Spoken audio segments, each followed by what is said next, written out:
యేసయ్య అతనితో వెళ్ళాడు కాబట్టి యాయేరు కుమార్తె ఏం చేయబడ్డదంటే బ్రతికింది. ఈ రోజు నీతో కూడా యేసయ్య రావాలని కోరుకుంటున్నాడు. నువ్వు అనేక పరిస్థితుల్లో ఉండిపోయావు, అనేక స్థితిగతుల్లో కూరుకుపోయావు, అనేక స్థితులు గుండా పరిస్థితులు గుండా ప్రయాణం చేస్తున్నావు. నువ్వు కోరుకోవాల్సింది ఏంటంటే యేసయ్య నీవు నాతో రండి. ఆయన అంటున్నాడు, ఏమంటున్నాడు తెలుసా? నీవు భయపడవద్దు, నువ్వు వారిని చూసి దిగులు పడవద్దు. ఆ సమస్యను చూసి దిగులు పడుతున్నావేమో, ఆ పరిస్థితిని చూసి నువ్వేమైపడుతున్నావంటే కృంగిపోతున్నావేమో. నా దేవుడు అంటున్నాడు, వారిని చూసి నీవు భయపడవద్దు, దిగులు పడవద్దు, నేను నీతో కూడా వచ్చుచున్నాను.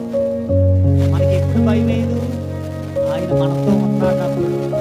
మనకి ఎప్పుడు దిగులేదు? ఆయన మనతో ఉన్నాడు.